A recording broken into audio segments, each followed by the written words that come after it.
제가 모세에게 보여준 세 가지 증표, 이 세 가지 증표를 통해서 우리 구속사를 좀 볼 줄 알아야 돼요. 왜 이 세 가지일까? 이거에 대한 구속사. 쉽지는 않아요, 목사님. 쉽지는 않지만 우리가 원어를 근거로 해서 구속사를 찾아내야 됩니다. 한번 보겠습니다. 자, 모세는 애굽에서 도망쳐 나와 미디안 광야에서 40년 동안 목자의 삶을 살고 있을 때 호렙산 떨기나무 불꽃 가운데 하나님으로부터 소명을 받습니다. 그러나 모세는 그 소명을 쉽게 받아들이지 못합니다. 모세의 생각과 그의 마음속에 이스라엘 백성들이 자신의 말을 받아들이는 것에 대한 두려움이 있었기 때문입니다. 전조가 있었죠. 애굽에서. 그것 때문에 아마 트라우마가 있을 겁니다. 하나님 모세의 마음을 아시고 그에게 세 가지 징표를 보여줍니다. 그것은 모세의 두려운 마음을 위로하기 위한 것입니다. 확신을 주기 위한 거죠. 사실 어떤 의미에서는요. 첫째 징표는 모세의 지팡이가 뱀으로 변했다가 다시 지팡이로 변하는 것입니다. 두 번째 징표가 모세의 손에 나방이 걸렸다가 생겼다가 없어지는 것이고, 세 번째 징표는 애굽에서 행할 기적이었는데 나일강이 땅에서 피가 되는 그런 징표를 보여줍니다. 모세는 사람과 환경을 보면서 두려움이 있었지만 믿음의 눈으로 보면서 두려움이 사라지고 담대함이 생기는 것입니다.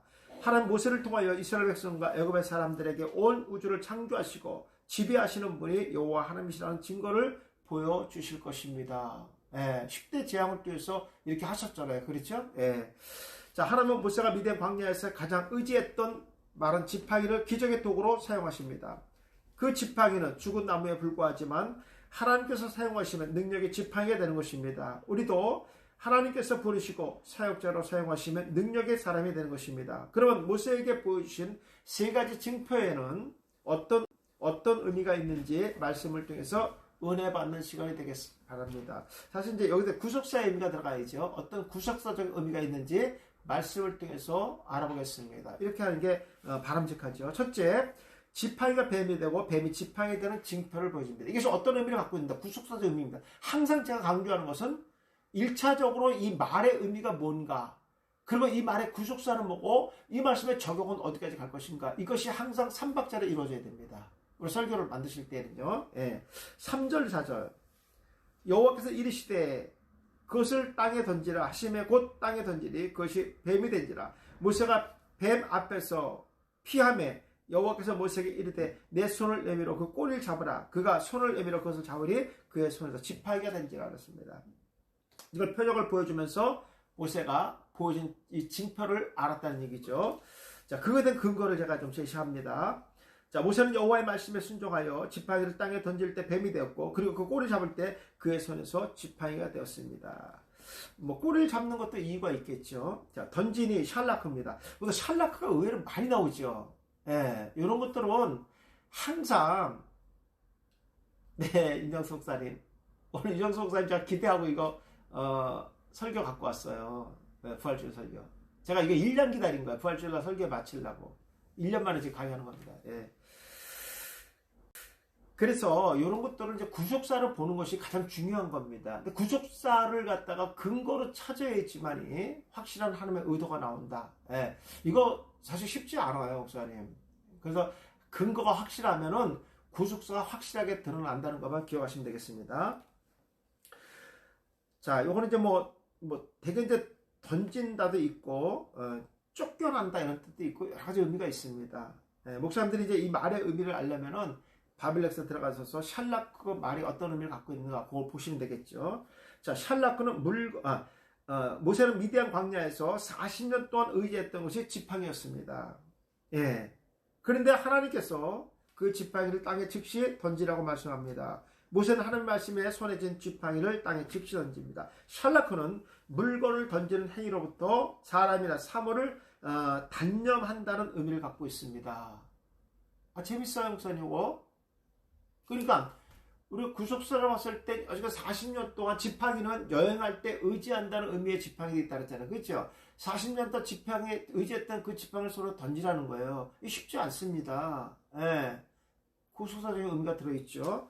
자, 모세가 하나님의 명령에 따라 사명을 감당하려면 먼저 세상의 환경과 자신의 능력을 감당하는 생각을 버리고 하나님의 능력을 믿고 순종할 때 기적의 역사하심과 사명을 감당할 수 있는 은혜를 힘입게 됩니다. 그것을 놓으면 죽는 것 같지만 그것을 놔야지만 하나님이 역사하시는 거예요. 네. 이것은 이제 구속사적인 의미에서 보여준 거죠. 자, 그 다음에 보니까 덴지라 그랬습니다. 네, 뱀이 덴지라 하얗습니다. 그러니까 여기서 CW 즉시 됐고요. 완료로 뱀이 된 건데, 그러니까 지팡이가 완전한 뱀이 됐다 이런 거예요. 지팡이가 완전한 뱀이 됐다. 그 말은 뭐냐면 그 뱀에서 지팡이의 형체를 발휘할 수 없게 완전히 변한 걸 얘기하는 거죠. 무엇이 일어나다. 네. 장막을 치다는 뜻도 있고요. 존재하다, 계시하다는 뜻도 있습니다. 이루어진다. 이런 단어 중요하죠. 이루어진다. 이런 단어들 핵심적인 단어입니다. 자, 모세가 던진 지팡이는 즉시 뱀이 되었으며 그 뱀은 일반적인 뱀을 의미하며 나아시죠. 예, 하나님을 대적하는 세력을 상징하고 이스라엘 백성들을 계획하는 애굽을 상징하고 있습니다. 당시의 애굽은 예방 차원에서 부족과 같이 뱀의 형상을 몸에 지니거든. 제가 말씀드렸죠 그때요. 예, 그러니까 뱀의 형상을 부족을 갖고 있었다고 제가 말씀드렸어요. 예, 이런 강의들을 한 것들을 여기다 다 집어넣는 거예요. 예, 바로 숭배하는 풍습이 있었으며 주술적인 의미로 사용되기도 했습니다. 하나님께서 모세를 위로하기 위하여 첫 번째 지팡이가 뱀이 되는 징표를 보여주셨습니다. 모세에게 애굽은 부담스러운 존재입니다. 그러나 하나님께서 모세에게 보여준 징표는 그가 곧 세상을 주관하시는 분이시며 모든 능력을 행하시는 하나님이시라는 것을 의미합니다. 자, 다시 꼬리를 잡으라 그랬습니다. 아하지입니다. 예, 명령법을 썼죠. 예, 그러니까 네 생각, 네 이성적인 판단으로 잡는 것이 아니라 하나님의 명령, 하나님을 믿고 하나님을 바라보고 하나님을 의지하는 마음으로 순종하라 그런 얘기죠. 예, 여기 이제 연합의 의미가 있습니다. 또 하나님을 절대적으로 의지한다는 뜻가 있어요. 뱀은 꼬리 잡으면 바로 돌아와서 쏴버립니다. 그러니까 하나님을 의지할 수 있느냐? 나를 의지하라 이런 뜻이 숨겨져 있죠. 지팡이가 뱀이 되는 모습을 보면서 모세는 그 자리를 피했습니다. 뱀을 피하는 자신의 모습을 보면서 40년 전에 애굽에서 미디안 광야로 피해 나온 것을 생각했을 것입니다. 그렇지 않을까요? 난 이걸 그렇게 봤어요. 예. 뭔가 피해서 여기까지 왔잖아요. 그러니까 뱀을 통해서 자기 두려움에 피하는 이 모습을 생각했을 것이다. 예. 그리고 네가 40년 동안 의지했던 게 지팡이밖에 더 있었느냐. 예. 그리고 자신이 아무것도 할 수 없다는 것을 알았습니다. 하나님 모세의 그 모습을 보시면서 뱀의 꼬리를 잡으라고 명령합니다. 모세는 하나님의 명령에 반드시 복종해야 한다. 왜? 명령법이 있었기 때문에. 뱀의 꼬리를 잡는 것은 명령자의 말을 전적으로 의지한다는 의미이며 하나님의 권능이 모세에게 이어진다는 것입니다. 이건 놀라운 겁니다. 목사 이거는요. 왜냐하면 여기 연합이라는 의미가 숨겨져 있기 때문에. 연합. 그죠? 이런 근거를 제가 푸는 거예요. 예, 연합. 예. 그래서 하나님이 지팡이 주는 거예요. 지팡이. 하나님의 그 권능의 능력을 모세에게 그대로 임하는 거예요. 이 연합의 의미를 갖고 있기 때문에 있습니다. 모세는 하나님의 말씀을 의지하여 뱀의 꼬리를 즉시 잡습니다. 모세가 뱀의 꼬리를 잡았다는 건 전적으로 하나님을 의지하겠다는 결단을 나타내며 자신은 하나님과 연합되었음을 확신합니다. 뭐 정확하잖아요, 목사님 이게. 이게 정확한 겁니다. 이런 단어를 썼다는 거 엄청 의미를 갖고 있죠. 자, 지팡이 드디어 나왔습니다. 맞대입니다. 맞대. 지팡이 의뢰하다. 대, 끊다, 지파의 뜻을 갖고 있고요. 나타에서 왔는데 돌이키다, 베풀다, 물러가다, 들어가다, 따르다, 증식되다, 인도한다는 뜻을 갖고 있어요. 그러니까 지파를 가져간다는 것은 이스라엘 백성 200만 명을 인도하는 자의 권능을 하나님께서 그에게 부여주셨다. 이런 뜻도 포함되어 있죠. 자, 모세가 손에 쥔 지팡이는 미디안 광야에서 양을 치면서 40년을 의지했습니다. 때로는 그 지팡이가 다리가 되고 때로는 무기가 되고 양을 인도하는 생명 같은 것이었습니다. 그러나 하나님은 그 마른 지팡이를 주목하셨고 그 연약한 지팡이를 권능의 지팡이로 만들어줬습니다. 맞대는 한 지파를 가리키는 말이며 지팡이는 지도권과 권위의 징표가 됩니다. 그리고 여행할 때 의지하는 물건으로 사용됐습니다. 그렇죠. 어떤 의미에서는 모세의 미디안 광야 40년은 여행의 길이었던 거죠. 그죠? 오직 의지했던 건 지팡이 아니었다. 모세는 권능의 지팡이를 의지하며 이스라엘 백성들의 마음을 돌이키고 하나님의 거룩한 능력을 증거할 것입니다. 맞대, 상형적 의미는요. 이제 맴과 테이트와 그 다음에 해가 들어가 있죠. 모세가 미디안 광야에서 체험으로 배운 마른 지팡이를 의지하지 않고 진리 안에서 운명이 전환되고 계시의 말씀을 통하여 지도자로 세움을 받았다는 사용적 의미. 그게 맞답니다. 단어의 뜻도 그대로 나와 있잖아요. 그렇죠?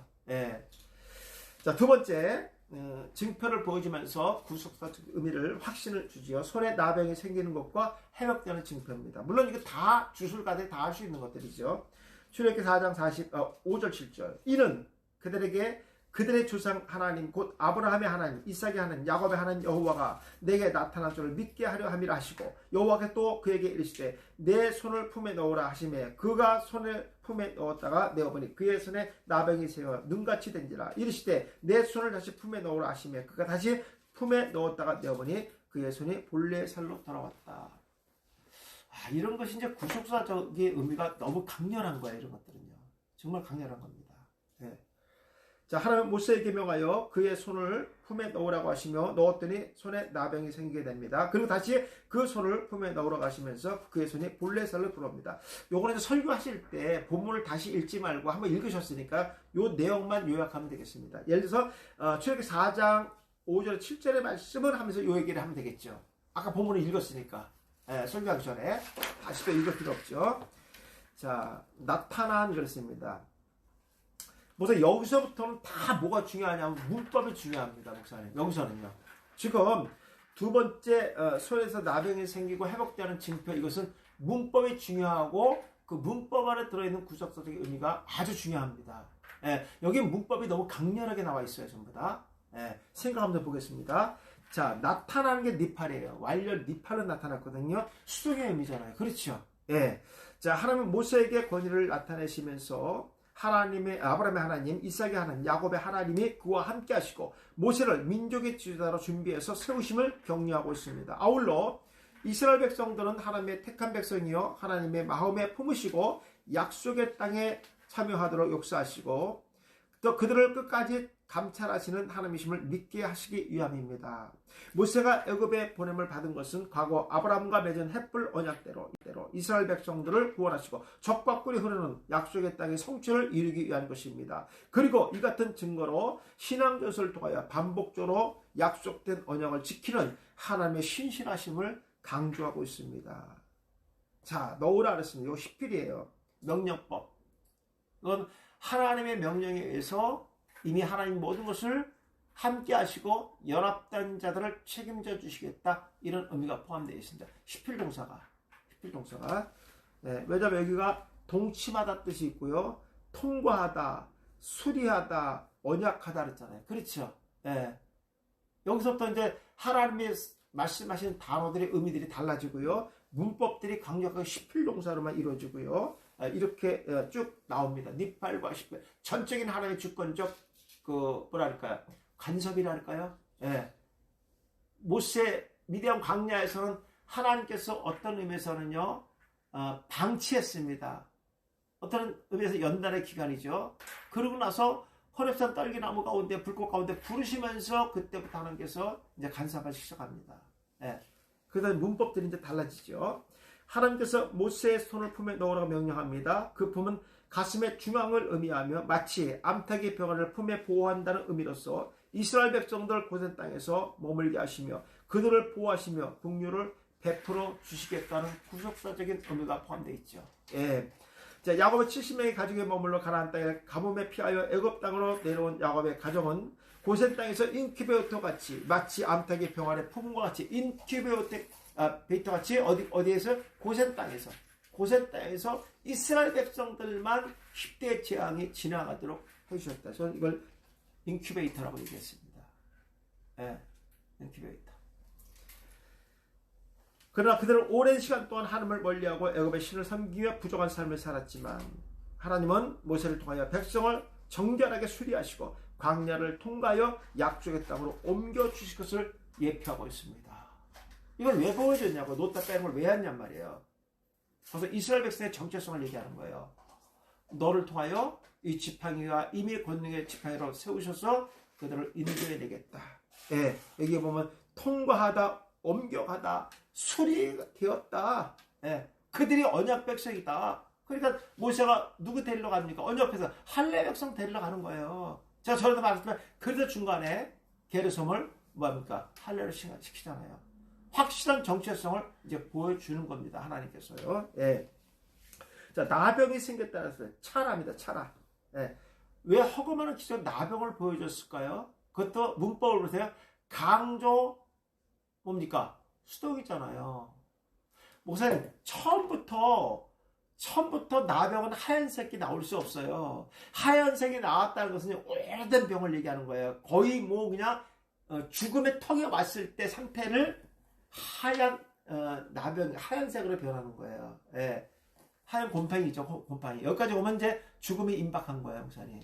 나병은 그렇게 오는 게 아니에요. 서서히 오는 겁니다, 서서히. 근데 한 방에 이렇게 왔다는 걸 얘기하는 거예요. 의미가 있습니다. 분사, 수동이고, 나병이 생겼다. 문법이 뭘로 되어 있어요? 무슨 여성형으로 되어 있죠? 수동형으로 되어 있죠? 예. 이거는 하나님께 의해서 된 것을 보여준 거죠. 자, 나병이 걸린 손이 눈같이 되었다는 것은 그 병이 오래되었다는 것을 의미합니다. 그렇죠. 예. 또 나병이 시초는 경미하게 상처를 입히지만 시간이 지나면서 상처에 흰털이 퍼지면서 눈처럼 휘어지고 건조하면서 두껍게 됩니다. 그러나 시다는 의미의 라반의 단어를 사용하지 않고 단순한 나병의 부정한 상태로 묘사하고 있습니다. 이거 중요한 거예요. 만약에 이것이 나반이라는 단어를 썼으면 이게 뭐야? 깨끗함을 얘기하는 거잖아요. 이게 안 맞잖아요. 그러니까 이 단어를 안 썼다고요. 이런 것들만 하나 발견해도 목사님이 대단한 거예요, 이거. 예, 이렇게 돼 있다고요. 예. 자, 눈같이 휘어진 나병은 이스라엘 백성들의 타락과 부정을 상징하며, 만약에 라반을 그렇게 설명 못하죠, 이거요. 그렇지 않아요, 목사님? 신성치 없음을 얘기하는 건데, 부정이 없음을 얘기하는 건데, 이게 안 맞잖아요, 이게. 난 왜 이렇게 정확한지 몰라, 성경이. 너무 감사하지 않아요, 이거? 예.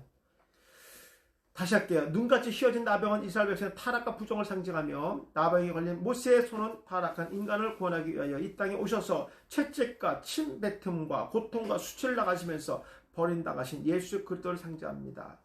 부정해지는 거니까. 이스라엘 백성들 부정합니까, 안 합니까? 부정했잖아요. 애굽에 4박 3일 동안 우상을 섬겼잖아요. 그 얘기하는 거예요. 근데 꺼낼 때 치료되잖아요. 하나님께서 이미 치료해서 꺼내 오시겠다는 얘기예요. 이게 구속의 의미 아니겠습니까? 예. 하나님 모세에게 두 번째 나병이 생기고 다시 회복되는 징표를 보여줍니다. 본래 살려던, 이게 슈브예요, 슈브. 제가 어제도 강의했습니다만요. 슈브가 회개하고 돌아오다는 뜻이잖아요. 그죠? 왜냐면, 거룩한 이름 대신, 거룩한 하나님의 집으로 들어가는 것이 뭡니까? 돌아오는 거예요. 그러니까 아담과 하와가 불순종하고 그 집에 쫓겨났잖아요. 그 집에 다시 들어오는 것이 돌아오는 거예요. 근데 돌아오는 길은 구약에서 뭐였습니까? 가죽옷을 입혀 피 흘림이잖아요. 반드시 그 집에 들어가려면요, 십자가를 누구를 통해? 예수 그리스도, 연결고리인 예수 그리스도를 통하지 않고는 그 집에 들어갈 수 없는 거예요. 예. 놀랍습니다, 목사님, 이게. 예. 그래서 여기서 슈브라는 단어를 썼어요. 출애굽 이전에 이스라엘 백성들은 무슨 나병이 걸린 부정한 상태였습니다. 맞죠? 목사님. 예. 그러니까 이런 것이 구속사적인 의미가 있다. 이걸 보여주는 거예요. 모세에게. 모세가 이걸 깨달은 거죠. 예. 그들은 430년 부정에 살았지만 그들이 언약 백성이라는 거예요. 그들의 몸을 봐라. 그들이 전부 할례를 하지 않느냐. 너는 지금 할례 백성 데려간다는 거예요. 야, 대단하지 않아, 이런 역사가? 네. 이런 이스라엘 백성들은 함께해서 깨끗하게 회복시키시고 하나님의 거룩한 백성으로 거듭나게 하시려고 모세를 부르시고 나병이 걸린 그의 손에 품에 넣었다가 나병이 깨끗하게 사라지는 역사심을 통하여 이스라엘 백성을 향한 하나님의 계획과 섭리를 두 번째 징표로 보여줍니다. 하나님이 하셨다는 거, 하나님이 하셨다는 거. 모세의 손에 생긴 나병의 회복을 통하여 우리에게 주시는 구속사의 역사하심은 예수님의 십자가 사역을 통하여 인간의 부정한 죄를 깨끗하게 씻어주시고 거룩한 백성으로 회복시키기 위하여 죽으시고 부활하셔서 완전한 상태의 회복을 이루셨던 것을 상징하고 있습니다. 그렇죠. 그러니까 누굽니까? 모세는 예수의 옆에잖아요. 근데 그 손이 나병이 걸리는 거예요. 그게 뭡니까? 예수 그리스도 십자가에서 수치와 더러움을 다 담당했잖아요. 저주를 받으셨잖아요. 그죠? 왜냐면 나병은 저주의 선물이기 때문에. 다시 회복되는 사건을 보여주잖아요. 그죠? 예, 하나님이 하시겠다는 거죠. 이런 증표를 보여준 거예요. 이런 역사적인 이 하나님의 이런 계획들을 누구한테 보여줬습니까? 모세한테 보여줬죠. 그러니까 확신을 가지니까 이 방대한 이런 어떤 힘과 능력과 꿈을 가지고 이제 애굽으로 가는 거예요. 담대하게 가는 겁니다. 세 번째, 나일강물이 땅에서 피가 되는 징편 표징입니다. 출애굽기 4장 8절부터 여호와께서 이르시되 만일 그들이 너를 믿지 아니하며 그 처음 표적의 표징을 받지 아니해도 나중 표적의 표징을 믿으리라. 그들이 이 두 표적을 믿지 아니하면 내 말을 듣지 아니하거든 너는 나일강물을 조금 떠다가 땅에 부으라. 내가 떠온 나일강이 땅에서 피가 되리라 했습니다. 이거는 생명과 관계 있는 거잖아. 그렇죠? 예. 피는 생명과 관계 있는 겁니다. 예. 하나님이 이런 것까지도 지금 모세한테 보여주죠. 자, 받지 그랬습니다. 징표를 받지 않아도 샤마입니다. 샤마. 자, 모세가 행한 처음 표적의 표징이 지팡이가 뱀이 되는 이적입니다. 그의 표적은 애굽의 술객들도 할 수 있는 것입니다. 모세가 행한 지팡이를 뱀으로 변화시키는 것은 마른 지팡이를 살아있는 뱀으로 역사하신 이가 곧 이스라엘 백성이 믿는 하나님이시라는 것을 나타내는 것입니다. 그러나 애굽의 술객도 뱀을 만드니 그들이 하나님의 능력을 믿지 못하고 자신들의 소리를 내며 바로의 마음을 강박한 마음을 가지게 될 것입니다. 하나님이 이러한 것을 아시고 여러 가지 표징을 모세에게 먼저 보여주십니다. 자, 믿으리라 그랬습니다. 두 표적을 나중 표적의 표정을 믿으리라 했습니다. 이게 아만 썼어요. 아만. 시필 미알려 3인칭 남성 복수를 썼습니다. 네. 하나님 이스라엘 백성들이 첫 번째 기적을 믿지 않으면 손에 문득병이 생겼다가 그 병이 깨끗하게 고쳐진 두 번째 기적을 행한 후에 믿을 것이라고 말씀합니다. 이스라엘 백성들이 생각하는 나병은 하나님의 저주로부터 생겨 결과이기 때문에 나병을 치유하는 기적은 모세가 여호와께서 세우신 사다라는 것을 깨닫게 될 것입니다. 누구 말하는 거예요? 하나님 말. 그 권능을 누구한테 받았다는 거예요? 모세가 받았다는 걸 알았기 때문에 그렇습니다. 아주 중요한 얘기입니다. 그래서 하나님은 두 번째로 나병을 회복하는 기적을 통하여 이스라엘 백성들에게 모세의 정체성과 그의 애굽에 보내진 의도를 깨닫게 하시는 것입니다. 그러니까 너 자신을 봐서는 그들이 돌아오지 않지만 이 기적을 통해서 하나님이 너와 함께 한다는 사실을 이 표징을 통해서 그들이 믿을 것이다. 이걸 보여준 거죠. 대단하잖아요. 그러니까 우리가 봤을 때 모세가 대단한 것 같지만 그 뒤에서 역사하시는 하나님이 더 위대하다는 것을 우리가 느끼게 되죠. 모세가 이스라엘 백성들을 애굽에서 구해낼 능력도 하나님께서 부여하셨다는 사실을 확실하게 믿고 모세를 끝까지 지지하게 하라는 의도입니다. 그렇죠. 이게 이제 핵심이고 결론이겠죠. 자, 그 다음에 보니까 나일강물을 좀 더 땅에 부으라 그랬습니다. 이게 샤파크라는 단어 썼어요. 샤파크. 예. 여기 이제 CW가 미완료니까 이건 지금 한 게 아니잖아요. 그죠?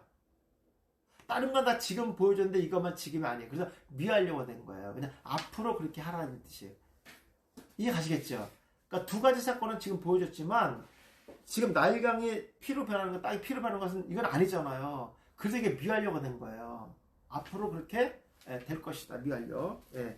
나일강은 애굽의 젖줄이고 애굽 사람들에게 어업과 모든 농업의 생명이었으며 밝게 빛나는 원천이고 근원입니다. 애굽 사람들은 나일강을 자연스럽게 신격하여 숭배했습니다. 그러나 하나님은 나일강에 빛나는 모든 원천을 심판할 것을 예고합니다. 그래서 모세에게 나일강의 물을 땅에 즉시 부으라고 말씀합니다.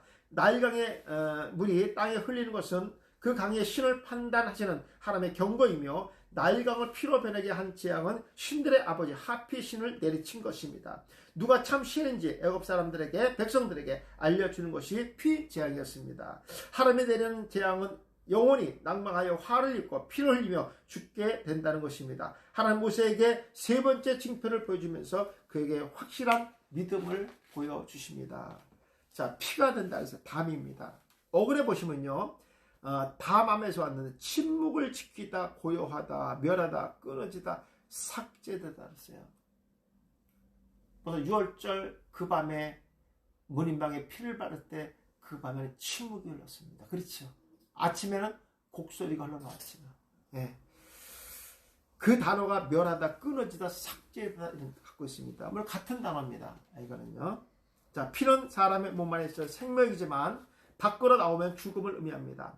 하나님께서 애굽 사람들의 마음속에 있는 생명의 강을 밖으로 빼어나서 죽음으로 저들을 치시고 나일강을 자연스럽게 싱겁게 하며 숭배했던 모든 잡신들을 마음속에서 빼내시고 죽음의 강으로 심판하시는 것입니다. 나일강의 피로 변해서 많은 것들을 심판하심으로 바라와 애굽의 모든 백성들의 강박한 마음을 즉시로 무너뜨리고 이스라엘 백성들은 403년간 노예의 종의 삶에 살았던 바로의 마음을 확실하게 뒤집어 엎으시고 애굽의 재산으로 여겨왔던 생각들을 뿌리까지 제거하시고, 그게 누굽니까? 이스라엘 백성은 노예였잖아요. 그죠? 그러니까 바로한테 이스라엘 백성들의 200만 명은 재산이었습니다. 재산. 예, 그 나라의 그 강하고 약함의 기준을 얼마나 많은 노예를 갖고 있느냐, 이것이 그 당시 기준이었습니다. 바로를 신격했던 애굽 사람들의 마음을 배반하게 하여 바로에게 향한 마음을 구부리시는 하나님의 심판입니다. 왜 하나님이 이렇게 했냐면요, 사실 다른 신들은 다 죽은 신이었지만 바로만큼은 애굽에 살아있는 신이었습니다. 이스라엘 백성들은 종이었기 때문에 절대적일 수밖에 없었어요. 예. 그래서 하나님께서는 그들의 마음들을 이제 구부러뜨린 거죠. 하나님께 돌리신 거죠. 그들 스스로가 싫다고 거부할 수 없는 것입니다. 애굽의 심판은 고요한 침묵으로 조용한 밤이 될 것입니다. 하나님은 모세에게 세 가지 징표를 보이시고 이스라엘 백성들을 구원하시기 위하여 모세를 애굽으로 보내실 것입니다. 모세는 하나님께서 보여준 징표를 통하여 담대한 믿음과 확신을 가지고 애굽을 향하여 갈 것입니다. 우리 목회도 마찬가지 아니에요, 목사님? 우리 자꾸만 뭔가 하나님의 특별한 계시를 받으려고 하는 목사님들 되게 많으세요. 뭐 환상을 본다든지, 뭐 치유의 능력을 받는다든지, 뭐 이런 특별한 계시를 받으려고 하는데, 나는 하나님의 계시 중에서 가장 위대한 계시가 말씀이라고 봅니다. 말씀. 이미 하나님은 당신의 계획한 모든 계획들을요, 마치 아브라함에게 전부 보여주신 것처럼 우리에게 성경 말씀을 통해서 다 계시해 줬어요. 근데 왜 목사님들이 이 말씀을 통해서 말고 또 다른 쉽게 자기들의 환상이나 이런 것들 통해서 뭔가 계시를 받기 원하는 이유가 뭔지 아십니까? 지금 번역된 이 말씀으로 자기 자신이 계시의 말씀으로 채워지지 않기 때문에 그러는 거예요. 네. 특별한 뭔가 자기 마음에 와닿아야 되는데 이 말씀을 읽어봐도 뭔 말인지 감동이 안 되고 와닿지 않거든요. 이해가 안 가거든요. 그러면 자꾸만 뭔가 이렇게 신비롭게 기도하면서 뭐 확실하게 뭐 하나라도 뭐 번쩍이라도 하든지 뭐 하든 이런 거는 뭔가 오는 것이 자기의 특별한 계시라고 생각하기 때문에 그렇습니다. 우선 저는 말씀만 봐도 은혜가 되고 눈물이 나지 않아요? 네. 하나님의 역사하시면 그냥 그대로만 드러나지 않습니까? 그리고 이 말씀에 또 다른 계시를 원한다고 하면은요, 이 성경은 완벽한 말씀이 아니에요. 부족한 거예요. 그렇지 않아요? 완전하게 주셨는데 뭘 또 다른 계시가 어디 있어요 도대체? 난 있으면 나도 그거 하겠어 진짜. 더 이상 없어요. 있으면 그게 잘못된 거죠. 네. 그래서 우리가 하나님께서 이미 우리가 주신 이 말씀만 언어를 통해 다 이해한다 그러더요, 벅차 너무나. 네, 벅찹니다. 네, 우리가 이 안에서 하나님의 살아계심을 체험했으면 좋겠습니다. 자, 이스라엘 백성들이 6월절에 문 좌우에 설주와 임방에 양의 피를 발랐을 때 죽음의 사자가 그 피를 보고 넘어갔으나 그 피를 바르지 않는 집은 죽음의 고통을 맛보게 됩니다. 마지막 때 주님의 보혈의 능력을 믿지 않는 자는 심판의 죽음과 영원한 불못의 심판에 들어가게 될 것입니다. 우린 보혈의 피를 끝까지 믿고 예수 그리스도의 복음의 말씀을 전하는 믿음의 사람이 되기를 바랍니다. 이게 좀 구속사적인 설교예요. 예, 사랑하는 성도 여러분, 하나님 모세를 미디안 광야에서 40년 동안 목자의 삶을 살게 하시고 모든 것을 준비해 놓으시고 정확한 때에 구원의 사역에 도역자로 부르셔서 그 일을 감당할 능력을 제공해 주시고 사명을 주십니다. 그것은 사람의 기준이 아니라 하나님의 기준으로 세워주십니다. 모세가 사명을 받을 때 그에 대한 80대입니다. 이것도 하나님의 기준으로 부르신 것입니다. 나를 택하시고 부르신 것도 하나님이십니다. 하나님의 우리를 부르신 것도 하나님의 기준에 부르신 것입니다. 내가 부족하다고 생각하면 먼저 기도해야 합니다. 그리고 하나님께서 준비하여 부르셨다는 확실한 믿음이 필요합니다. 하나님은 모세에게 세 가지 징표를 통하여 확신을 주시고 담대한 믿음을 주셔서 사명을 감당하도록 역사해 주셨습니다. 하나님 나에게도 말씀을 통하여 무수히 많은 징표를 보여줬습니다. 이제부터 우리는 담대한 믿음으로 일어서서 애국 같은 세상을 향하여 복음의 나팔을 부는 성도가 되어야 됩니다. 사명을 감당하는 믿음의 성도가 되시길 주님의 이름으로 축원합니다. 모세는 이 세 가지 징표를 보지 않았다면요, 아마 10대 재앙을 통해서도 담대함이 없었을 겁니다. 한낱 자기가 그 지파이가 미디안 광야에서 의지했던 그 지파이가 그 애굽의 주술사들을 이길 수 있는 능력의 지파이가 될 수 있었을까 의심을 가졌을 거예요. 근데 하나님께서 확실한 세 가지 징표를 통해서 역사하심을 그에 줬습니다. 아마 모세는 이런 호렙산에서 하나님 앞에 섰을 때 그런 의심의 마음, 나약한 마음이 아니라 정말 어깨를 딱 펴고 담대하게 바로 앞에 가지 않았을까 이런 생각이 듭니다. 뭐 이렇게 안 보면 이 말씀은 맞지 않죠. 하나님이 십필로 역사하셨고 십필로 증표를 보셨고 십필로 끝까지 그들과 함께 하겠다는 확신을 보여줬다는 사실에 대해서 우리도 말씀을 통해서 하나님이 나의 편이고 우리의 편이고 구원받은 백성들과 함께 연합된 자와 가시겠다는 의지가 이미 담겨져 있습니다. 이런 믿음으로 담대하게 우리가 목회한다 그러면 반드시 하나님의 역사가 있을 것을 믿습니다. 자, 숨을 내쉬며 요한 보겠습니다.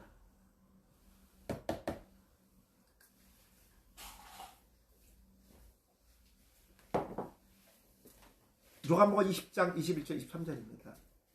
이거 제가 1년 전에 강의 한번 했던 거예요. 짧은 설교로. 근데 이제 부활절 설교하려고 아직은 놔뒀던 거예요. 예. 숨을 내셨다. 보겠습니다. 할렐루야. 오늘은 주님이 부활하신 날입니다. 부활주일 예배를 드리기 위해서 교회에 모인 여러분들에게 부활의 소망이 넘치기를 축원합니다. 예수님은 죽은 자 가운데 다시 살아나시라 말씀처럼 무덤에서 부활하셨고 울고 있는 막달라 마리아에게 처음으로 나타나셔서 그의 승천하실 소식을 전하셨습니다. 막달라 마리아는 예수님의 부활의 기쁜 소식을 지혜자들에게 전해줍니다. 예수님은 안식 후 첫날 저녁에 도마와 가룟 유다가 빠진 10명의 제자가 모이는 곳에 나타나셔서 손과 옆구리를 보이시니 제자들은 부활하신 주님을 보고 기뻐합니다. 여기서 핵심이 뭐냐면 가룟 유다가 빠졌다는 거예요. 그러면 가룟 유다는 예수님의 부활의 효력을 받지 못한 자다. 그래서 예수님이 부활하기 전에 먼저 죽었잖아요. 어떻게? 자살해 죽었거든요. 선택받지 못한 백성이고 이는 구원받지 못한 백성을 상징합니다. 자, 예수님께서 부활하시고 난 후에 즉시 승천하시지 않고 저희들에게 나타나신 이유가 분명하게 있습니다. 오늘 이 얘기를 하고 싶어요, 저는요. 네. 첫째는 하나님께서 자신을 보내신 것처럼 제자들에게 사명을 주시기 위함이었습니다. 둘째는 제자들에게 영적으로 생명 얻은 자라 세우시고 성령의 충만함을 주시기 위함이었습니다. 셋째는 제자들에게 제사하는 능력을 주시기 위함이었습니다. 제가 이따 이거 질문할게요, 목사님. 같이 한번 고민해 보겠습니다. 잘 들으셔야 돼요. 제가 질문을 합니다. 이따. 여기서 목사님 답변 받을 거예요. 문자로요. 세 번째 거 제가 이걸 받을 겁니다. 세 번째 강의할 때 집중해서 들으세요. 우리는 매년 부활주일을 맞이하면서 제자들이 만났던 그 부활의 주님을 만나고 있습니까? 그리고 제자들에게 주셨던 그 사명을 지키고 있습니까? 오늘 우리는 부활주일 예배를 드리면서 어떤 마음으로 예배를 드리는지 생각해보는 시간 되기 바랍니다. 첫째, 나도 너희를 보낸다. 이렇게 말하고 있습니다. 나도 너희를 보낸다. 아버지께서 나를 보낸 것 같이 나도 너를 보낸다. 이렇게 되어 있습니다.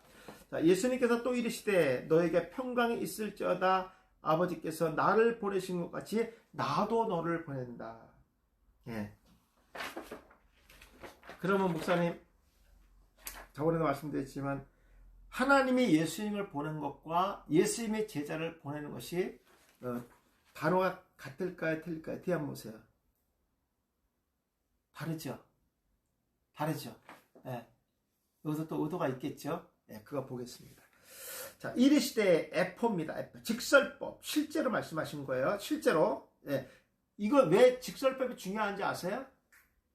이거는 예수님이 부활하셔서 실제로 그들에게 있었다는 거예요. 부활한 몸, 영원한 몸으로 실제로 그들 앞에서 말씀하셨다. 이게 진짜 중요한 거예요. 이게 직설법이 이래서 중요한 거예요. 실제로 그랬다는 거예요. 실제로. 그냥 뭐 환상으로 나온 것도 아니고 그 전에 십자가 달리기 전에 말씀하신 것을 지금 말씀하시는 것이 아니라 실제로 부활하셔서 저희들 앞에서 하신 말씀입니다. 이런 뜻이에요. 자, 예수님은 저희들이 모인 자리에서 첫 번째 말씀이 레고입니다. 레고는 모음이라는 의미에서 세마다 이런 뜻이고, 그러면 예수님의 말씀하시는 사람들이 극히 제한시켰다 이런 뜻입니다. 모인 자리의 말씀은, 이 말씀은 제한된 사람들에게만 하신 말씀입니다. 그럼 그 전에는 뭐야? 그들 보편적인 말씀이었습니다.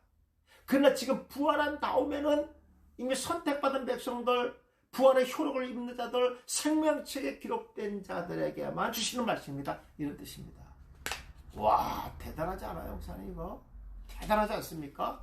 그래서 예수님께서 부활하신 다음에는요, 마리아와 죄들과 밤에서 도상에서 두 제자에게만 보이시고 승천하십니다. 여기에 의미가 있죠. 그런데 이 말씀하시고 손과 옆구리에 보이시며 제들을 주를 보고 기뻐하는 모습을 보고 다시 이르시되 봅니다. 평강이 있을지어다 말씀합니다. 이 말씀은 명령의 의미를 담고 있습니다. 예수님의 부활은 곧 그의 화치를 맺는 것이며 안전한 울타리 안으로 들어가 화해요 또 평강이 되는 것입니다. 이 말은 뭐냐면요, 평강이 있을지어다. 그 말은 뭐냐면요, 예수 그리스도의 울타리 안에 제한된 너희들이 들어와 있다, 이런 뜻입니다. 그러면 그런 울타리 안에 있는 양들은 편히 쉼을 얻으시고 목자로부터 얻을 수 있는 것은 다 제공을 받는다, 이런 뜻입니다. 그런 의미가 있고요. 자, 그 다음에 평강이 있을지어다. 이건 주격 여성 단서로 되어 있습니다. 자, 이 땅에 평강을 주실 분은 부활하신 예수 그리스도 한 분뿐입니다. 앞절의 평강은 두려움에 떨어버리는 위로의 말씀이며 두 번째 평강은 그의 백성과 연합된 삶과 화친의 관계가 되었음을 의미합니다. 그리고 제자들이 앞으로 담당해야 할 복음의 사역과 환란에 대한 담대한 믿음을 선포하는 것입니다. 지금까지 제자들은 죄의 사슬에서 벗어나 안전하고 번영된 삶을 살게 된다는 의미입니다. 그들은 영적으로 죽은 자들이며 사생아들입니다. 그런데 주인이 없었던 자들이죠. 단절됐으니까. 그런데 주님이 부활하심으로 평화를 누리며 영원한 생명을 얻고 거룩한 백성으로 자신의 정체성을 찾아서 살아가게 되는 것입니다. 그 평강을 예수님께서 십자가의 죽음과 부활하심으로 완성해 주셨습니다. 자, 하나님이 아버지가 나를 보내신 것처럼 아포스텔로입니다. 직설법 완료로 보냈어요. 발소가 몸으로부터, 아버지로부터, 하늘로부터 준비하여 보냈다, 이런 뜻입니다. 몸, 아포와 스텔로가 준비하다 했잖아요. 그러니까 하늘로부터, 하나님 발송자가 있어요. 발송자. 하늘로부터 준비해서 보냄을 받은 자가 예수 그리스도십니다. 자, 예수님은 저희들에게 자신이 실제로 짊어진 십자가와 부활의 사건이 하늘로부터 준비된 전적인 하나님의 뜻이었다고 말씀합니다.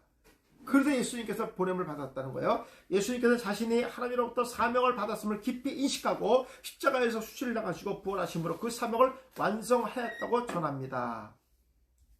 그런데 예수님의 제자들에게 자신이 담당했던 사역은 이미 부활의 사건으로 모두 완성되었지만, 부활의 사건으로 이미 완성됐지만 그 아들이 다시 제자들에게 보내심으로 전개되고 있습니다. 그리고 11명을 특별히 세우시고 그 11명을 통하여 복음과 심판에 대한 하나님의 계획이 땅 끝까지 발송될 것입니다. 또 예수님이 발송하겠다는 거예요. 그러니까 하나님에서 이 땅으로 오시는 것이 하나님이 예수 그리스도를 준비하여 발송시킨 것이고, 내가 너희를 이 땅에서 발송하는 것은 땅 끝까지 가는 발송이다, 이런 뜻입니다. 다르죠, 목사님? 예수님께서 이 땅에 오시는 것은 하늘에서 이 땅에 오시는 거, 이 땅으로 발송된 거예요.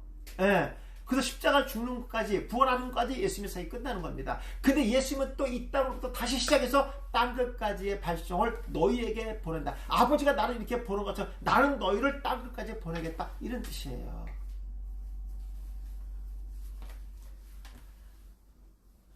여기서 막 은혜가 되지 않아요, 목사님? 이거 진짜 엄청나지 않아요, 이거? 펜포입니다, 펜포. 이거 통치한다는 뜻이에요. 여기 통치하다. 야, 같이 보내는데 여기 통치의 권한이 있어요. 통치. 와, 대단하지 않아요, 목사님? 예수님 11명의 제자에게 하시는 말씀을 단순한 사명이 아닙니다. 아버지께서 나를 보내신 것까지 나도 너희를 실제로 보낸다라는 것은 그리스도의 죽음으로 자신의 사명을 완성한 것처럼 중요합니다, 목사님. 이거요. 그리스도께서 죽음으로 자신을 완수한 것처럼 제일도 생명을 바쳐 복음의 선포의 사역자를 완수해야 한다는 것을 의미하고 있습니다. 이 말씀은 일방적인 통치입니다. 상대의 의견을 묻는 것이 아닙니다. 그게 뭘까요, 목사님? 엄밀히 따로 예수님이 이 땅에 왜 오셨어요? 한마디로 왜 오신 거예요? 죽으러 온 거예요.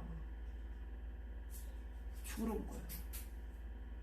그러면 예수님도 아버지가 나를 보내면 나를 너희 보내지만 이는 통치하러 갑니다. 너희들 뭐하러 가는 거예요? 그렇죠. 너희도 죽으러 가는 거예요. 이게 사명이에요. 너희가 저들의 미랄이 되라는 거예요. 썩어지라는 거예요. 결국 그들이 어떻게 합니까? 순교하잖아요. 목사님 순교하잖아요. 우리가 함부로 우리가 이제 주님의 제자입니다. 까불지 말고 있어. 무슨 함부로 주님의 제자야. 땅끝까지 이르러 주님께서 그 11명의 제자에게 보냈던 이 사명이 이게 제자예요. 죽을 수 있는 각오가 되는 자들이 손을 들고 제자의 노래를 불러야죠. 아무나 까불고 있어. 아무나 제자라니요. 이 11명의 제자는 그렇게 간 게 아니에요. 단순한 제자가 아니에요. 근데 그들이 그렇게 할 수 있는가 뭡니까? 봤잖아. 부활하신 예수를 봤잖아요. 오늘 부활의 예수를 믿고 확신하는 자는요, 이런 마음으로 세상에 복음 들고 나가는 거예요. 죽으면 죽으려 나가는 겁니다. 이까진 예배 하나 한다고 이걸 숨어서 물론 숨어서 한다면 미안합니다. 이것 때문에 우리가 양보하고 예배를 안 드릴, 이건 말도 안 되는 거지요. 말도 안 돼요. 이때 옥석을 가리는 거예요. 믿음의 옥석들을 가리는 겁니다. 제대 순교하며 땅끝까지 복음을 전파합니다. 그러나 그들의 순교할 수 있었던 것은 전적인 부활신앙이 있었기 때문에 봤잖아요. 예수님을요. 네. 이것은 그들의 특별한 은혜라니까요. 다 보여준 게 아니라 다 믿죠. 근데 예수님 부른 모든 사람의 부활이 아니기 때문에 쟤들에게 주신 사명은 비단 그들만의 전유물이 아닐 것입니다. 우리에게도 부활하신 예수님께서 나도 너희를 보낸다고 말씀합니다. 예수님 우리도 보내지 않겠어요? 그렇죠. 예. 이 말씀의 의도를 깊이 생각하며 부활의 아침을 맞이하며 예배하는 저와 여러분 심령의 아멘이라고 고백하는 시간이 되기를 주님으로 축원합니다. 나도 너희를 보낸다. 목사 설교할 때 그렇게 선포하세요. 오늘 예수님이 여러분들을 땅끝까지 이르러 복음의 파송자로 오늘 11명의 제자를 세워서 보낸 것처럼 여러분도 보냅니다. 오늘 부활절을 믿고 그 부활의 신앙을 갖고 오늘 이 자리에 모여서 그 하나님께 영광 돌린 여러분들이 이러한 신앙, 이러한 믿음을 가지고 본을 받는 파송자를 축복합니다. 아멘. 다 들으세요. 이거는요. 이번 부활주일은 특별합니다. 두 번째, 그들을 향하여 숨을 내셨어요. 요한복음 20장 20절 이 말씀을 하시고 그들을 향하여 아휴 저것들이 할 수나 있겠나 진짜. 나는 하지 저것들이 가겠어 저것들. 아휴. 여러분 얼마나 이게 위대한 거면 주님이 한숨을 나셨겠습니까? 이렇게 설교하면 큰일 나 진짜. 아유 진짜. 예. 여기가 오늘 포인트예요. 목사님 이게 포인트라고. 내가 이거 보면서 얼마나 은혜를 받았는지 말도 못했어요. 목사님 이거. 예. 그리고 성령 받으래. 이게 중요한 거예요. 숨을 내쉬고 성령 받는 거예요. 이게 없으면 성령 못 받는 거예요. 그게 뭘까? 보겠습니다. 목사님 저만 흥분하는 거 아니죠? 저만 막 이렇게 좋아서 막 은혜 받아 이렇게 하는 거 아니죠? 예. 저는 너무 좋아요. 너무 흥분되고 너무 좋고 너무 기뻐요 지금. 이런 말씀을 열어준 게 얼마나 감사한지 몰라요. 그를 향하사 아우텄습니다. 인칭되면서 썼습니다. 예. 안식 후 첫날 저녁에 가룟유다와 도마가 빠진 10명의 제자는 유대인들을 두려워하며 같은 곳에 함께 모여 있었습니다. 선생을 잃은 슬픔에 빠져 있습니다. 예수님은 그 두려움에서 벗어나게 하시려고 평강의 메시지를 보냅니다. 제자들은 그가 죽은 자 가운데 다시 살아나야 하리라 하신 말씀을 아직 알지 못했습니다. 제자들은 아직 확실한 믿음이 없었으며 주님의 십자가의 죽음과 부활에 대한 확실한 의도를 모르고 있었습니다. 예. 주님은 부활하신 후에 그를 향한 숨을 내쉽니다. 목사님 이 숨 보세요. 너무 놀랍잖아요. 숨을 불어넣었다는 거야. 불어넣었다. 뭐뭐 함께 숨을 쉰다 이런 뜻이에요. 그럼 예수님께서 부활하기 전에 그들은 다 죽어 있었다는 거예요. 영적으로 죽어 있었다는 거예요. 십자가에 죽으실 때 우리도 같이 죽은 거예요. 예수의 부활할 때 우리 같이 부활한 거예요. 놀랍지 않아요, 목사님? 예. 놀라운 거예요. 이 숨은 한숨이 아니라 마치 하나님께서 흙으로 사람을 지으시고 숨을 불어 생기를 불어대 생명이 되는 거 사람의 존재로 하나님께서 회복시켜줬다 이런 얘기예요. 지금 이 사건이 이거 엄청난 거예요. 이거요. 두려움에 빠져있던 10명의 제자에게 주님은 숨을 불어넣습니다. 이 모습은 하나님의 사람을 흙으로 지으시고 그 코에 생기를 불어넣어 인간을 창조하신 것과 유사하며 마른 뼈에 생기를 불어넣어 살게 하신 말씀과 유사합니다. 그렇죠, 목사님? 제가 여기다 그 말씀을 상징합니다. 그러면 이것은 이제 확실하게 되는 건데, 제가 이제 목사님들에게 유사하다고 설명하면서 뒤에 이제 설명합니다. 이게 주가 아니기 때문에. 주님이 부활하셔서 저희들의 첫 번째 하신 것이 영적으로 숨을 쉴 수 있게 회복시켜 주는 것이었습니다. 여기에 답이 있었어요. 아담의 원죄가 예수 그리스도의 십자가에 죽으신과 부활을 통해서 다시 그 흙을 빚어서 생기를 부르는데 그들이 불순종하는 건데 이 생기가 죽어버린 거예요. 다시 예수님 부활을 통해서 그들 숨쉬는 존재로 다시 회복시켜줍니다. 이거 어디다 좀 투고 좀 하고 싶어. 내가 진짜 이거 알리고 싶어요. 바로 새로운 창조를 묘사하고 있습니다. 이제부터 예수님의 제자들은 예수 그리스도 안에서 죽고 예수 그리스도 안에서 살아난 것입니다.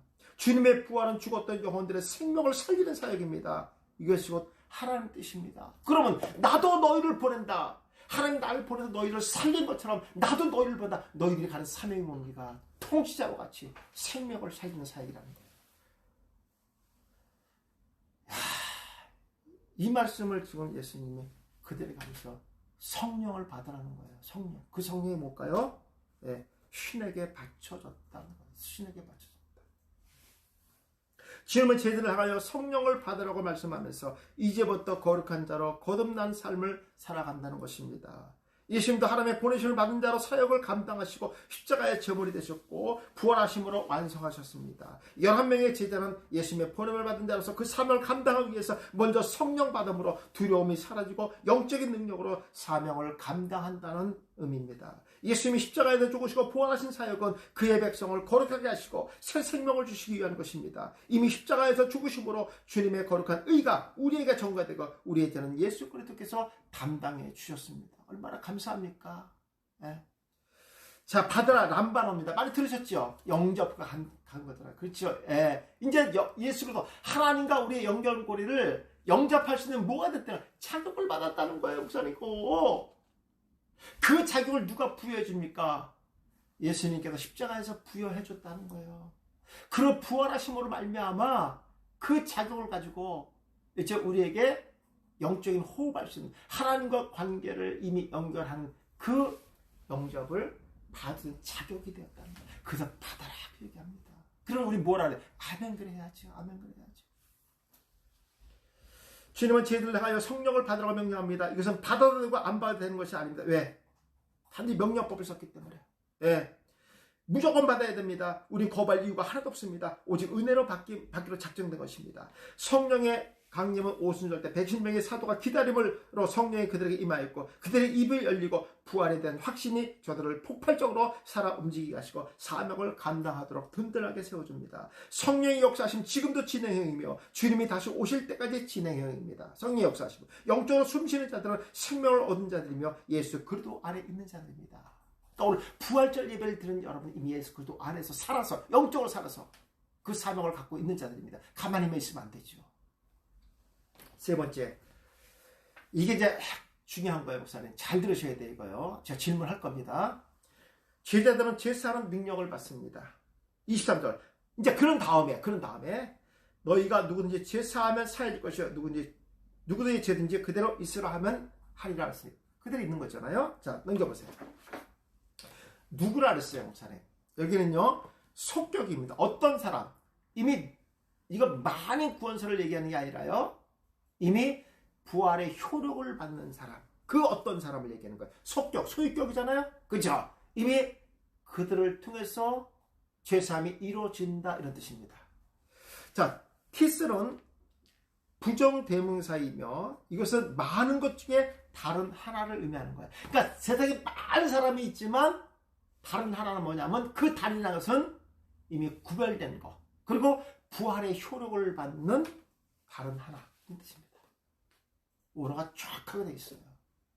그러므로 제사하는 권세를 받은 사람은 보편적인 누군가가 아니라 많은 사람 중에 특별하게 선택받은 사람 누군가입니다.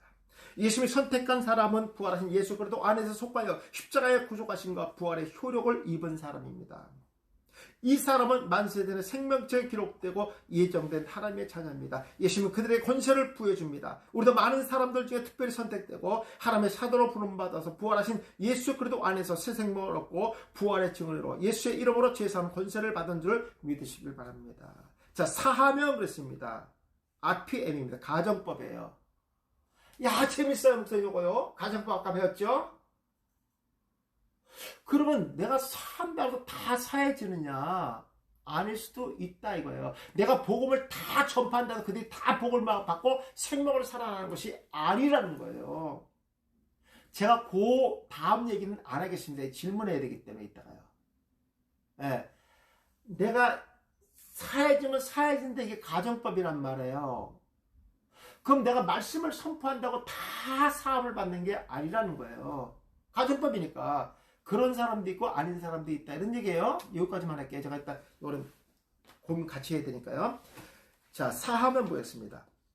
누구의 죄를 사하거나 사하지 않는 권세는 오직 하나님과 그의 보내신 자 예수 그리스도에게만 있습니다. 그런데 예수님께서 부활하셔서 11명의 제자에게 주셔서 첫 번째 권세가 제사하는 권세를 주셨다는 것입니다. 그렇다면 제자들이 자의적인 권세를 부여받았다는 것은 아닙니다. 왜 그런지 설명할게요. 이따요. 자, 질문해야 되기 때문에 설명을 안 하는 거야. 제사하는 권세를 성령 받은 충만함을 받은 자들이며 복음의 말씀을 통하여 보혜 성령의 역사하심으로 제사함을 받는 사람이 있는가 하면 그렇지 않은 사람도 있다는 것입니다. 그러므로 복음을 통하여 사람들에게 사명과 권세가 주어지고 제사는 궁극적인 역사하심을 성령 하나님이 하시는 것입니다. 자, 사하여질 것이요. 사하면 사하여질 것이요. RPM입니다. 직접적 완료 수동이에요. 그래서 덮을게요. 이제 이렇게 하면 이게 다 들통나니까. 여기까지만 할게요, 목사님. 자, 질문할게요. 제사하는 권세를 당시에 11명에게만 주어진 권세였다. 그 당시에. 그 제사하는 권세도 우리한테도 있다. 우리가 제사하는 권세가 우리한테 있다. 아니다. 이거는 그 당시에 11명의 제자에게만, 특별히 그때 사도들에게만 예수님께서 허락한 거다. 1번, 그때 사도들에게만 주신 것이다. 2번, 우리도 준 거다. 제사하는 권세, 우리도 줬다. 우리도 제사하는 권세가 있다. 우리도 죄를 사하는 권세가 우리한테 있다. 2번, 답변해 주세요.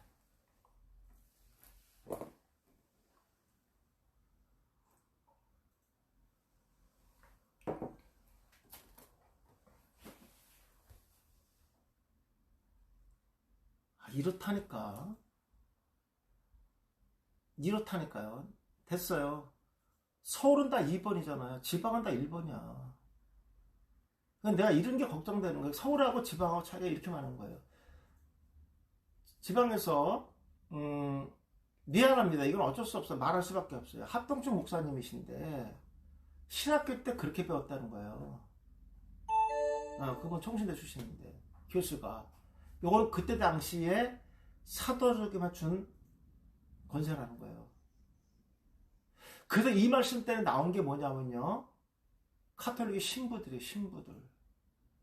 신부들에게만 제사하는 권세를 주셨다 해가지고요. 고해 성서가 거기서 나온 거예요. 다 좋아요, 목사님. 서울은 일반이 하나도 안 나오잖아. 이렇다니까. 물어볼 필요도 없는데 내가 물어봤어. 그러면 목사님, 우리가 나름 제사함을 받는 거예요? 내가 너 제사함을 받았다면 제사함을 받는 거예요? 아니죠.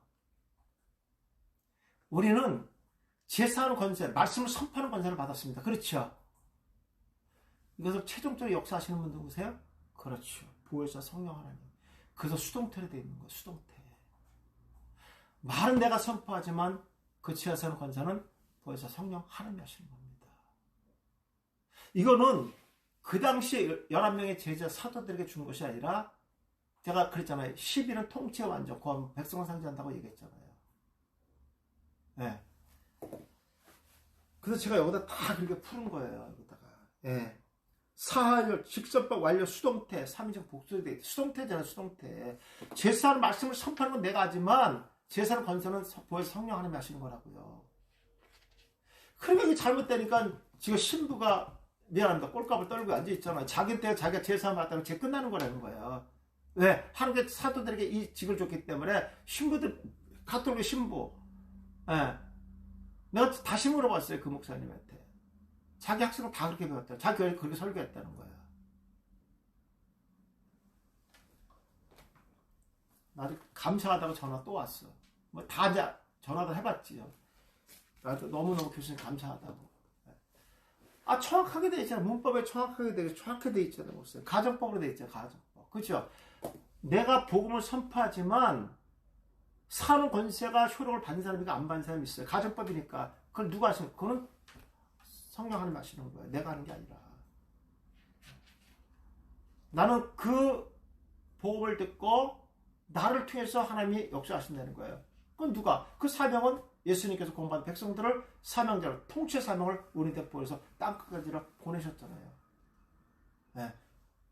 우리 어떤 상태에서 숨쉬는 존재로 회복시켜 주셔서, 그러나 예수가 내 복음의 말씀을 영접한 우리를 사명자 땅까지 보내주신 거예요. 이번 부활주일은요, 정말 은혜가 됩니다. 이런 설교를 성도들이 듣고 싶은 거예요. 내가 20년, 30년 부활절 설교를 들었지만 그 부활이 주님이 사는 내가 진짜 살아날 수 있는가? 그 사서 어떻게 해야 되는가? 확실하게 하나님께 그 정체성을 좀 말씀해 주고 있잖아요, 지금요. 네, 숨을 쉬었다는 거예요. 나를 영적으로 살리는 그런 존재로 이미 만들어 주셨다는 거예요, 예수님께서. 얼마나 감사합니까? 보겠습니다.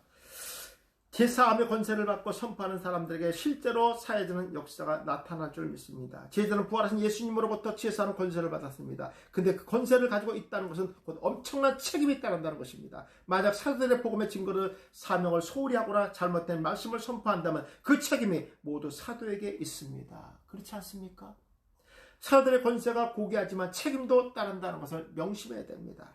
우리에게 주어진 권세도 마찬가지입니다. 우리도 성경에 기록된 말씀을 예수의 이름으로 선포하는 죄사함의 권세를 허락받았습니다. 그러나 땅끝까지 이런 책임을 지고 사명을 감당해야 됩니다. 그렇지요. 어제 참 복음의 진리를 선포하는 성도가 되어야 할 것입니다. 죄사함의 확증은 세례를 통하여 하나님과 사람 앞에 그 증거가 나타나는 것입니다. 그러므로 세례는 죄사함을 받고 구원받은 성도들의 표가 되는 것입니다. 자, 또 그대로 있으리라 그랬습니다. 크레테오입니다. 직설법 완료시 똑같아요, 문법이. 예. 자, 만약 사도들의 전하는 복음의 비진리라면 죄사함의 효력은 실제로 기대할 수 없습니다. 그리고 그 책임은 사도들의 몫입니다. 그렇죠. 생명을 죽이는 거예요. 살리는 말씀이 아니라니까요. 또한 진리의 말씀을 선포하지만 죄사함을 받는 사람들이 하나부터 선택하지 못했다면 그대로 있을 것입니다. 오늘도 부활의 기쁜 소식을 기다리는 백성이 동서사방에서 흩어져 있습니다. 우리가 복음을 신속하게 전해야 할 책임이 여기에 있습니다. 하나님께서 나에게 주신 전도의 사명은 특별하거나 어려운 것으로 생각하고 포기할 때가 있습니다. 그러나 그것은 하나님으로부터 받은 귀중한 권세를 포기하는 것과 같습니다. 제자들이 부활하신 예수님을 만나기 전까지 두려움에 빠져 있었으며 아무런 소망도 없었어요. 그렇잖아요. 자기들 잡혀 죽을까봐 모여 있었잖아요. 두려워했었잖아요. 그런데 성령 받으니까 어떻게 합니까? 나가서 막 말씀을 선포하니까 하루 3,000명, 5,000명이 회개하는 역사가 일어났어요. 로마 입장에서는 군족을 성도하는 것 같이 보였잖아요. 죽으면 죽으리라 말씀을 선포하잖아요. 그런데 부활의 주님을 만나면서 평강이 찾아오고 죄사하는 권세를 받으면서 소망이 생기게 된 것입니다. 우리는 부활절 아침 예배를 드리면서 마음의 평강과 기쁨이 넘쳐서 불안한 생각과 두려움이 사라지고 코로나 때문에 불안한 생각과 두려움이 사라지고 소망을 가지고 부활의 주님을 만나서 저희들이 누렸던 복을 누리는 성도가 되길 바랍니다. 사랑하는 성도 여러분, 예수님이 십자가를 지시기 전에 많은 사람을 만나셨습니다. 세상에 소외된 가난한 고아와 가부 그리고 나그네들을 위로하시면서 복음의 기쁜 소식을 전했습니다. 오늘 베다니와 벳바게와 같이. 예. 그리고 병든 자들을 고치고 죽었던 사람을 살리는 사역을 위대하고 놀라운 극대화시켰습니다. 그런데 부활 후에 예수님이 만난 사람은 극히 제한된 사람들 뿐입니다. 그것은 예수님의 부활에 온 인류를 구원하시는 의도가 아니라 생명체에 기록된 사람들을 위한 부활이었기 때문입니다. 예수님의 부활은 이미 예고된 사건이며 구약에서 예언된 말씀처럼 사흘 만에 부활하시고 택한 백성들에게 자신의 부활을 증거하십니다. 그리고 11명의 지혜들의 특별한 정체성과 사명을 보여줍니다. 첫째가 뭡니까? 하나님께서 자신을 보내신 것처럼 지혜들에게 사명을 주시기 위한 것이고, 두 번째는 지혜들에게 영적으로 생명을 얻는 자로 세우시고 성령의 충만함을 주시기 위함이고, 셋째는 지혜들에게 최선의 능력을 주시기 위해서 예수님께서 승천하시기 전에 일주일인가요? 네, 머물면서 이 사명을 주신 겁니다. 그리고 최종적으로 땅끝까지 복음의 증인이 되라는 것입니다. 주님의 지상명령은 현재 우리에게 주시는 말씀이며, 이 부활의 아침에 하나님께서 주시는 말씀을 우리의 마음에 새기고 순종하는 성도가 되시길 주님의 이름으로 축원합니다. 아멘입니다. 아멘입니다. 정말 제가 은혜를 얼마나 받았는지 몰라요. 이런 말씀이 원어를 통하지 않고는 이런 말씀이 어떻게 나오겠습니까? 이런 말씀이. 네. 자, 이번 부활주일 설교는 정말 우리가 코로나와 이렇게 겹쳐서 정말 이런 말씀을 성도들이 듣고 싶지 않겠습니까? 지금 예수님이 십자가 죽으실 때 그때 상황과 지금 우리의 상황이, 대한민국의 상황이 거의 비슷한 것 같아요. 제가 봤을 때. 그때 이 말씀이 정말 절망 가운데 있었던 11명에게 소망이 된 것처럼, 우리 절망 가운데 있었던 한국교회와 목사님 섬기는 교회의 성도들이 이 말씀을 통해서 소망이기를 축복합니다. 네, 감사합니다. 10분간만 쉬었다가 하겠습니다. 감사합니다. 네.